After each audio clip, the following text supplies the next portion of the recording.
Welcome, my friends! Today we will be discussing the one-way ANOVA hypothesis test, first by hand and then using the TI-84 calculator. If you just want to see the calculator procedure, skip to the timestamp in the description. ANOVA stands for Analysis of Variance, and the title refers to the procedure, which involves segmenting the variance of a dataset into two different sources of variation, which we will discuss more when we get to an actual problem. We will be discussing how a one-way ANOVA can be applied to determine if there is a difference in the mean of at least one out of three or more populations. The ANOVA procedure uses the F distribution, which you may or may not be familiar with. Like the Z, T, and chi-square distributions, the F distribution is a continuous probability distribution used in many hypothesis tests. Values of the F distribution are always greater than or equal to 0. The F distribution is right-skewed, as can be seen from the graph. This contrasts the F distribution with the Z and T distributions, which are both symmetric. The exact shape of the F distribution depends on two values, the treatment and error degrees of freedom, often called the numerator and denominator degrees of freedom. We will discuss how to find these degrees of freedom later. Let's quickly discuss the assumptions required in order to conduct a hypothesis test using one-way ANOVA. There must be a quantitative variable gathered from three or more independent groups. Randomization must be used to gather the data from all groups. The population distribution of each group must be approximately normal. The variances of each population must be approximately equal. The null and alternative hypotheses for a one-way ANOVA are relatively straightforward. The null hypothesis is that all k population means are equal, where k is the number of populations you are comparing. The alternative hypothesis is written out in words, and is that at least one population mean is different from the other population means. Theoretically, you could write out this using mathematical notation, but it becomes very tedious, especially for a large number of groups, so we typically write out the alternative hypothesis in words, like this. Now, you might be noticing that the alternative hypothesis really isn't all that informative. There are many different ways that the alternative hypothesis could be true. Mean 1 could be different from all of the other means. Or, mean 1 and mean 2 could be equal, but different from the remaining means. Or perhaps all k means are different from each other. Rejecting the null hypothesis tells us that at least one of the population means is likely different from the others, but we don't know which one or which ones differ, and in what way, unless we conduct further tests. If we want to know what specific means differ from the others, we have to use the two-sample mean test and compare every possible pair-up of the k means. The problem with this procedure is that, since you are conducting so many tests, there are many possibilities to make an error. There are ways to correct for this issue, but we won't be discussing them in this video. We will just be focusing on the one-way ANOVA procedure. The best way to explain how the ANOVA process works is through an example, which we will look at now. The following table shows the time to complete a short quiz in minutes from a random sample of students from 3 statistics sections at a particular university. Assume the 3 sections are independent with approximately equal variances and follow approximately normal distributions. Is there enough evidence to suggest the mean quiz completion time differs for at least one section? Use a 0.05 level of significance. Now, ideally, you would have a much higher sample size for each of the groups, but to make the calculations easier, I've made the sample sizes very small. Let's move on to the 5 steps of the hypothesis test. Step 1. Assumptions. Is there a quantitative variable gathered from 3 or more independent groups? Yes, the 3 groups are the 3 statistics sections, which are said to be independent, and the quantitative variable is quiz completion time in minutes. Was randomization used to gather the data for all groups? Yes, the problem states that a random sample was taken. Is the population distribution of each group approximately normal? Yes, the problem states that the completion times follow approximately normal distributions. Are the variances of each population approximately equal? Yes, the problem states that the variances of the different sections are approximately equal. Since all of the assumptions are met, we can continue with the test. Step 2. The null and alternative hypotheses. The null hypothesis is that all 3 means are equal. The alternative hypothesis is that the population mean quiz completion time of at least one of the sections differs from the others. Before we move any further, I'm going to define some of the letters and notations we will be using. We use the letter I to represent individuals, which in this case is the completion time from each student. So within section 1, I equals 1 would be 11, I equals 2 would be 6. Within section 2, I equals 1 would be 4, and I equals 2 would be 8, etc.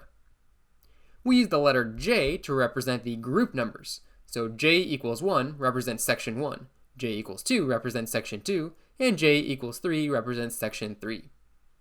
Conveniently, our groups already had the numbers section 1, 2, and 3, but that won't always be the case, and you might want to number them yourself. You also see that I have color-coded the groups, and we'll try to use those colors wherever possible to make the procedure easier to follow. We let the letter K represent the total number of groups, which in this case is 3. X sub ij represents the ith individual from the jth group.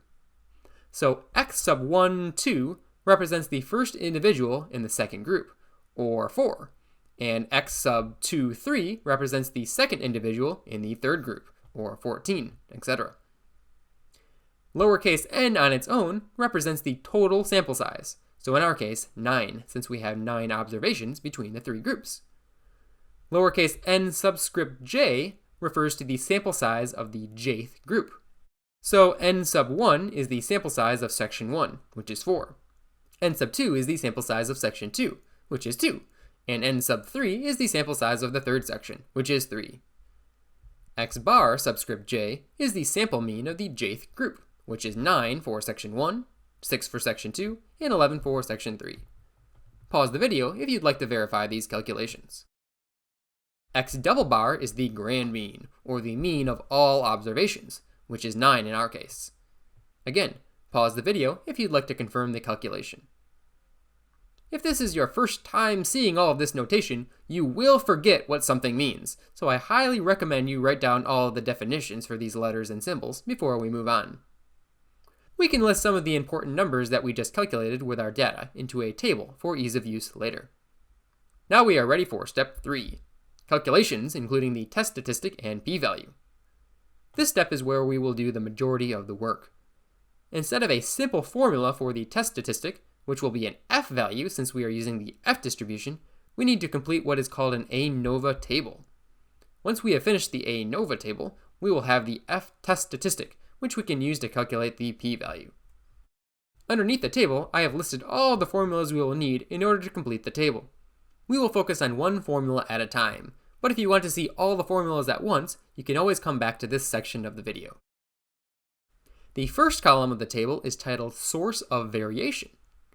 Remember earlier when I said that the ANOVA procedure was all about segmenting the total variation into two different types of variation? Well, that's what this column is referring to. The total variation is the third row and can be split into two sources of variation. The treatments, sometimes thought of as variation between groups, and the error, sometimes thought of as variation within the groups. We will talk about what these sources of variation mean in a minute when we do the calculations. The next column is the sum of squares, notated SSTR for sum of squares treatment, SSE for sum of squares error, and SSTO for sum of squares total. These are three quantities that we need to calculate. We will start with the sum of squares total. First, let me remind you of the formula of the sample variance S squared, which is the sum of x minus x bar squared divided by n minus 1. If we get rid of the denominator, we have what is called the total sum of squares, which is what we are trying to calculate. Now for ANOVA, we have to be a little bit more specific with our notation, and end up with this formula, which essentially tells us to take each observation, x sub ij, subtract the grand mean, x double bar, square it, and then add them all together. So really we are ignoring that the observations fall into three separate groups, and calculating a total sum of squares based on deviations from the grand mean. For our example, we take every observation, subtract the grand mean of 9, square it, and then sum up all of the squared numbers. This is what the calculation looks like with the numbers plugged in. Notice the first value of each term is each of our data points, 11, 6, 9, etc., corresponding to x sub ij, and the second value is the grand mean of 9. When we simplify, we get 66, which we can add to our table. Next, we move on to the sum of squares error, or sum of squares within groups, which is found using this formula. The reason we call SSE the sum of squares within groups is that we are essentially calculating 3 sum of squares, one within each group, and then adding them together. So now we are taking each observation, x sub ij, and subtracting not the grand mean, but the mean of that specific group, x bar sub j, and then squaring it. This is the variation within each group, as each value is subtracted from the mean of just that group. Here is the result. Notice the first 4 terms correspond to section 1, and therefore take each observation, 11, 6, 9, or 10, and subtract the mean of group 1, which is 9. For group 2, we are subtracting group 2's mean of 6, and for group 3, we are subtracting group 3's mean, which is 11. The result is 36, which we can add to our table. Finally, we can move on to the sum of squares treatment, which is this formula. We are taking each column mean, x bar sub j, and subtracting the grand mean, x double bar, squaring it, and then multiplying by the sample size of each group, n sub j, and summing them all together. We call this the sum of squares between groups, as we are subtracting the mean of each group with the grand mean, taking into consideration the variation between each group's mean and the grand mean. Written out, this is what we have. Notice the value out front is the sample size of each group, 4, 2, and 3. The first term inside the parentheses is the column mean of either 9, 6, or 11, and the second number in the parentheses is the grand mean of 9. The result comes to 30, which we can add to our table. Notice that if the population means really were all the same, our null hypothesis, and if the data perfectly reflected the null hypothesis, then x bar sub j and x double bar would be the same number. If you subtract 2 numbers which are equal, you get 0. So this term would be 0 if our data reflected the null hypothesis. The sum of n times 0 will be 0, so if the null hypothesis was true, we should expect a value for the sum of squares treatment to be closer to 0. So essentially a lower value for sum of squares treatment, closer to 0, suggests good evidence in favor of the null hypothesis, that all 3 means are equal, and a higher value of sum of squares treatment suggests evidence in favor of the alternative hypothesis, that at least one of the means differs from the others. Notice now that SSTR and SSE add up to SS total. 30 plus 36 equals 66. If you know 2 out of the 3 sum of square values, you can always find the third using some simple algebra. For example, if you knew SSE was 36 and SSTO was 66, you could take 66 and subtract 36 to get SSTR, which would be 30. In fact, many times in the by-hand calculation, you will see people calculate only 2 of the 3 sum of squares and then find the third using the idea that SSTR and SSE need to add up to SSTO. Okay, next step is the degrees of freedom. We just have to follow these 3 formulas. Degrees of freedom treatment is k minus 1, degrees of freedom error is n minus k, and degrees of freedom total is just n minus 1. So we have k equals 3 groups minus 1 is 2 for degrees of freedom treatment, n equals 9 observations minus k equals 3 groups equals 6 degrees of freedom for error, and n equals 9 observations minus 1 is equal to 8 degrees of freedom total. We can update our table to reflect the degrees of freedom. Notice again that the first 2 rows add up to the total row, 2 plus 6 equals 8. Now we can move on to the mean square column, which is the corresponding sum of squares divided by the degrees of freedom.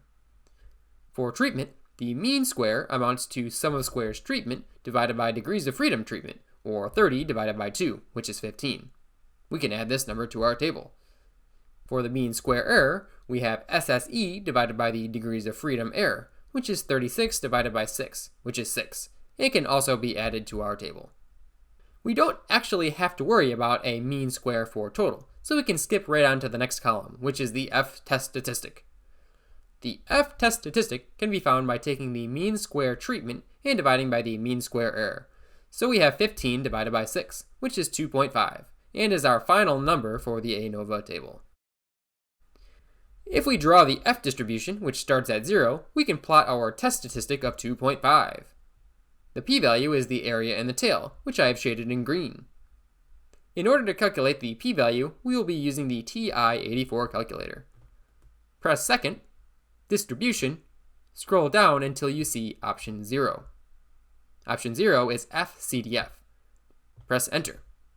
The lower bound is the F-test statistic of 2.5, and the upper bound is infinity, but we can put 1000, and that will be large enough. The numerator degrees of freedom are the degrees of freedom for treatment, which are 2, and the denominator degrees of freedom are the degrees of freedom for error, which are 6. Scroll down and press paste. Match this output on a TI-83 calculator. FCDF 2.5, 1000, 2, 6. When we press enter, we get 0.1623, which is the p-value, and also the area in the tail.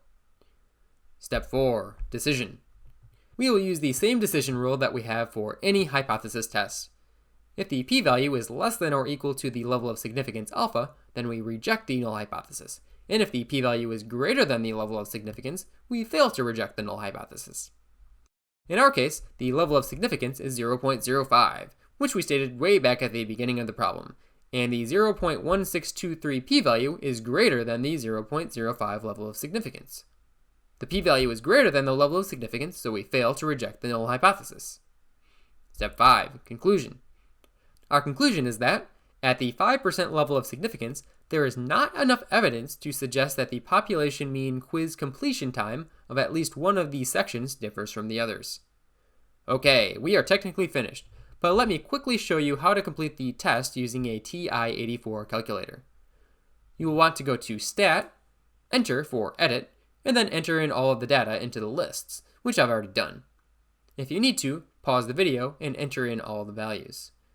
Then press Stat again, arrow over to Tests, press the up arrow to get to the bottom of the list, and press Enter when you're hovering over a NOVA.